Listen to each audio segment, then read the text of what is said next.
सरिला शुक्रूर खेल शेषे पुलिस पाखरे आत्मसमर्पण करिछि दुर्दांत माओ नेता ओडिशा पुलिस पाई मोस्ट वांटेड कसा शोड़ी उर्फ शुक्रू। गतकाली कंधामाल पुलिस निकटरे 4 माओवादी शुक्रू सरेंडर करथिला एवं ये आमे आपनकु लाइव चित्र देखौछु फुलबाणी रु जेउटी आपण देखि पारुछंती माओ नेता शुक्रू विधिवत भाबे पुलिस आगरे सरेंडर करिबा परे माओ नेता शुक्रू को समाज रे मुख्य स्रोत रे शामिल हेबा पई पुलिस पक्षरु किभଳି संबर्धित करा जाउछि एवं जदि देखिबा शुक्रू नारे 55 लक्षर पुरस्कार राशि घोषणा होइतिला अर्थात रिहाबिलिटेशन पॉलिसी राज्य सरकार जहाँ जहाँ रही से आधार रे शुक्रू को मध्य समस्त प्रकार सुविधा सुजोग मिलिबो ता सहित अन्य 4 जण सहयोगी मध्य शुक्रू रहिसंती जे माने मध्य समाज रो मुख्य स्रोत रे शामिल होइसंती। चंदन पाइकराय आम सहयोगी रिजर्व ग्राउंड फुलवाणी सीधा सड़क आम सहित लाइव रहउछंती। चंदन ये दृश्य आमे कहि परिबा केवल शुक्रूर आत्मसमर्पण नुहे ये दृश्य एया दर्शाउछि कि जे ओडिसा रे माओ गड़ पदा हेबार पूरा लास्ट स्टेज रे आसी पहुंची जाइछि एवं केवल जो सिंगल डिजिट रो माओवादी रहउछंती सेमाने आत्मसमर्पण करिबा परे ओडिसा माओ मुक्त ये दृश्य ही ताकु बयान करि दउछि कि चंदन एकेबीएन डिविजन रे काम करथिले से तांकर अस्त्र त्याग करी समाजर मुख्य स्रोत रे शामिल होती तांको आमे बहुत बहुत स्वागत करूछु। तांको परे मु स्वागत करिबी रोनी पटामी पार्टी मेंबर 8 कंपनी से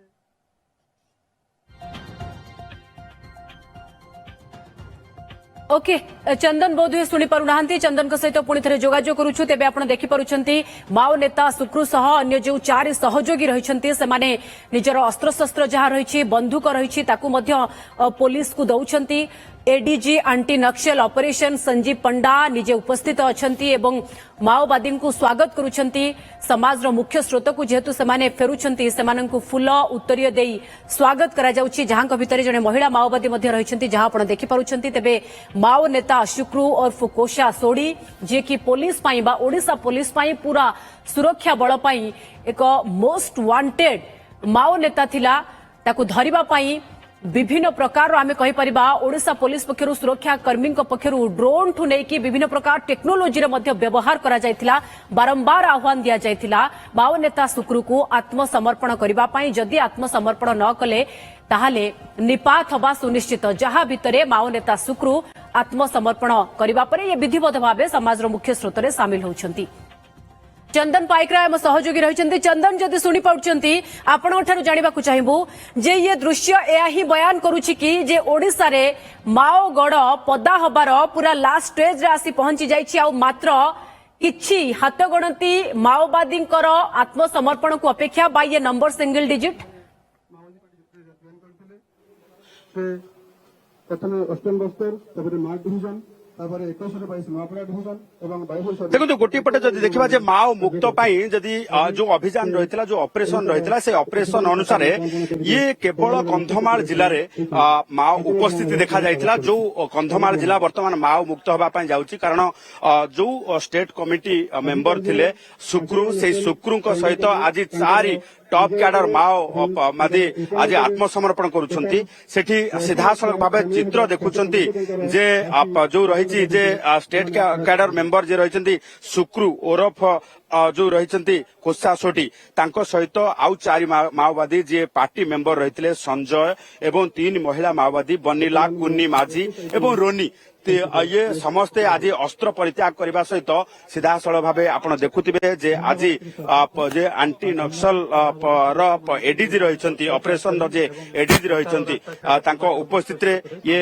जो रही आज अस्त्र छाड़ी आत्मसमर्पण करिसेंती। तेणु एभली स्थिति रे सीधा सड़क चित्र देखुछंती जे गोटे पटे ये जो माओवादी रही से माओवादी को फूल तोड़ा दे स्वागत करा जायछि कारण अस्त्र छाड़ी जेतेबेले एमाने मुख्य स्रोत रे शामिल हवा पाई आज पहुंची एवं अस्त्र छाड़ी जेतेबेले जो रही जे जो भली भाबे सेमाने अस्त्र परित्याग करने सहित आज मुख्य स्रोत रे शामिल है गणतंत्र ये धारा रे सेमाने आज रही निजर पुणी थे पुनश्च जीवन को प्रत्यावर्तन करुछंती मुख्य स्रोत को प्रत्यावर्तन करुछंती एभली स्थिति रे आमे जदि देखिबा जे ये देखुथिबे सीधा सड़क चित्र जे जे रहिछंती सुक्रू अर्थात कोसा सोडी एवं तांको सहित जो चारि माओवादी अछंती जो माने पूर्वरु मध्य जो भली भाबे समानको अल्टरनेटिव दिया जायतिला अल्टरनेटिव हिसाब रे समाने आसिकी सरेंडर करबा पई जेतेबेले ये देइथिले वार्ता देइथिले परवर्ती समय गत काली सेमाने आसिकी सरेंडर करथिले एवं सरेंडर करबा सहित आज विधिवत भाबे ये जो रहिछि आज आत्मसमर्पण करिसंती जे अछंती एंटी नक्सल ऑपरेशन रो एडीजी रहिसंती सीधा सड़क भाबे आमे तांको और जो रही अभिभाषण मध्य रही जे रही संजीव पंडा एभली क्षेत्र में गोटे पटे जदि देखिबा जे जो माने माओवादी अछंती आत्मसमर्पण करिसंती आत्मसमर्पण करिबा परे आउ पाखापाखी 10 माओवादी एठी रहिसंती 10 माओवादी को उपस्थिति रहिछि कंधमाल रे से भली क्षेत्र रे वर्तमान स्थिति रे जदि देखिबा जे संजीव पंडांकर कोन रहिछि अभिवादन ए संपर्क रे मध्य आमे जानिबा सुविधा सुजोग रहिछि से सब आमे तांको जोगाई दवाकू मु आश्वासन दौची आमर जो नक्सल लड़ाई ओडिशा रे विगत 3 दशंधि धरी प्राय आम लड़ी आसुछु एतरे ओडिशा पुलिस तरफ एसओजी डीवीएफ सीआरपीएफ बीएसएफ समस्त मिलित अभियान रे एवं एसआईडब्ल्यू एवं अन्य इंटेलिजेंस संस्थार एक्टिव कोऑपरेशन रे आज आमर नक्सल लड़ाई एक निर्णायक मोड़ पहुंची आउ हाथ गणती किसी नक्सल रही जाइछंती एई जो लड़ाई रे आमर अनेक जवान शहीद मध्य होइछंती ओडिशा रे टोटल 239 जन आमर पुलिस कर्मी प्राण बलि देइछंती सेमानंकर जो बलिदान आम समस्त प्रेरणा और तांको प्रेरणा रे ही आज आम जगह पहुंची तेणु से अमर आत्मा को मुझे श्रद्धांजलि दूची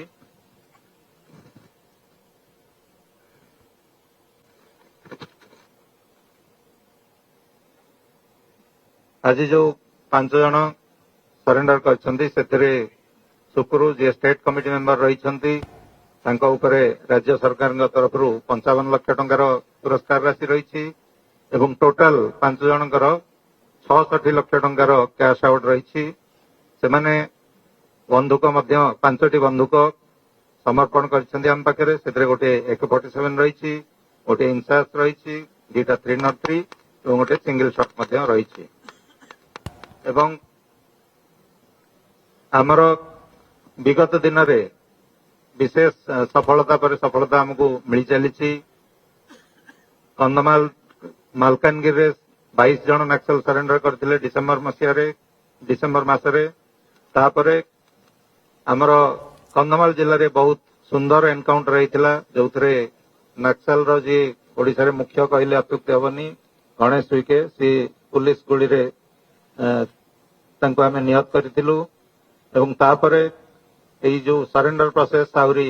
शीघ्र होइतिला सेतरे 15 निखिल एवं इंदु तांका सहित 15 जन नक्सल रायगढ़ रे सरेंडर करथिले किछि दिन तळे कंधमाल रे जे स्टेट कमिटी मेंबर नीतू तांका सहित 10 जन सरेंडर करथिले एवं आउ किछि दिन तळे कलाहांडी जिल्ला रे नकुल सहित 11 जन सरेंडर करथिले एवं आज सुक्रू सहित टोटल 5 जन आत्मसमर्पण करिसंते तो निश्चित भाव में एटा माओ संगठन को बहुत बड़ा तांकर कमी जाइछि तांकर संख्या बहुत कमी जाइछि एवं वर्तमान तांकर संख्या 8 रु 9 भीतर रही सिंगल डिजिट को आसी जाइछि एवं तांकर एक्टिविटी केवल वर्तमान कंधमाल जिले में सीमित हो रही तेणु आगामी दिन में आम आउ किछि दिन आम पाखे रही जो आमर लक्ष्य रही मार्च 31 भितर आम केमती माओवाद को मूलोत्पाटन करूँ तेणु आगामी दिन में आमर एसओजी डीवीएफ सीआरपीएफ एवं बीएसएफ को नहीं आमर अभियान आहरी आम तीव्र करूँ ଆମର SIW ତରଫରୁ ମଧ୍ୟ ଇଣ୍ଟେଲିଜେନ୍ସ ବ୍ୟବସ୍ଥାକୁ ଆହୁରି ତୀବ୍ର କରାଯିବ, ଯେମିତିକି ଆମର ଯୋଉ ଲକ୍ଷ୍ୟ ଆମର ରହିଛି ସେଟା ଯେମିତି ଆମେ ଆଚିଭ୍ କରିବୁ। ଆଉ ଖାସ କରିକି ଆମର ଏଇ ଯୋଉ ନକ୍ସଲ ଅଭିଯାନରେ ଆମର IG operation doctor Deepak Kumar, DIG SIW Akhileshwar Singh ଏବଂ SP କନ୍ଧମାଳ ହରୀଶ ତାଙ୍କର ଭୂମିକା ପର୍ସନାଲ ଲେଭେଲରେ ବହୁତ ଉଲ୍ଲେଖନୀୟ ରହିଛି, ବହୁତ ଯୋଗଦାନ ରହିଛି ସେମାନଙ୍କର। ଦିନ ରାତି ପରିଶ୍ରମ କରିବା ପରେ ଆଜି ଆମେ ଏଇ ଶେଷ ମୁହୂର୍ତ୍ତରେ ପ୍ରାୟ ପହଞ୍ଚିଛେ। ଆଉ ପୁଣି ଆମର ଯୋଉ ଆଗରୁ ଆମେ କହିଥିଲୁ ଯେ ବୌଦ୍ଧ, ବଲାଙ୍ଗୀର, ନୂଆପଡା, ନବରଙ୍ଗପୁର, ମାଲକାନଗିରି, କୋରାପୁଟ ନକ୍ସଲ ମୁଭମେଣ୍ଟ ଆଉ ନଥିଲେ, ଆଉ ବର୍ତ୍ତମାନ ରାୟଗଡା ଆଉ କଳାହାଣ୍ଡିରେ ମଧ୍ୟ ଆଉ ପ୍ରାୟ ନକ୍ସଲ ନାହାନ୍ତି କହିଲେ ଚଳେ। କେବଳ ଏଇ ଯୋଉ 8ରୁ 9 ଜଣ ନକ୍ସଲ କେବଳ କନ୍ଧମାଳ ଜିଲ୍ଲାରେ ସୀମିତ ହୋଇ ରହିଛନ୍ତି। ତେଣୁ ଆଗାମୀ ଦିନରେ ଆମେ ଆମର ସବୁ ପ୍ରକାର ରିସୋର୍ସେସ୍ ସେମାନଙ୍କୁ ଧରିବାରେ ଲଗେଇବୁ ଏବଂ ଆମେ ଲକ୍ଷ୍ୟରେ ପହଞ୍ଚିବୁ ବୋଲି ଆଶା ରଖୁଛି। ତାପରେ ସେଇ ଯୋଉ 8-9 ଜଣ ରହିଯାଇଛନ୍ତି ସେମାନଙ୍କୁ ମୁଁ ଆପଣଙ୍କ ମାଧ୍ୟମରେ ଅପିଲ କରିବି ଯେ ସେମାନେ ମଧ୍ୟ ହିଂସାର ପଥ ଛାଡନ୍ତୁ ଏବଂ ଆମର ଯୋଉ ସରକାରଙ୍କର ସରେଣ୍ଡର ପଲିସି ରହିଛି ବହୁତ ସୁନ୍ଦର ରହିଛି, ସେମାନେ ପୁଲିସ ପାଖରେ ଆତ୍ମସମର୍ପଣ କରନ୍ତୁ ଏବଂ ସରକାରଙ୍କ ପଲିସି ଅନୁସାରେ ଆମେ ସେମାନଙ୍କୁ ସବୁ ପ୍ରକାର ସୁବିଧା ସୁଯୋଗ ଯୋଗାଇ ଦେବୁ। ପୁଣି ଥରେ ଏ ଯୋଉ 5 ଜଣ ଆମ ଗଣରେ ସରେଣ୍ଡର କଲେ ସେମାନଙ୍କୁ ମୁଖ୍ୟ ସ୍ରୋତକୁ ସ୍ୱାଗତ କରୁଛି ଏବଂ ଆଶ୍ୱାସନା ଦଉଛି ଯେ ତାଙ୍କୁ ଆମେ ସରକାରଙ୍କ ପଲିସି ଅନୁସାରେ ସବୁ ପ୍ରକାର ସୁରକ୍ଷା ଓ ସୁଯୋଗ ଯୋଗାଇ ଦେବୁ। ଜୟ ହିନ୍ଦ।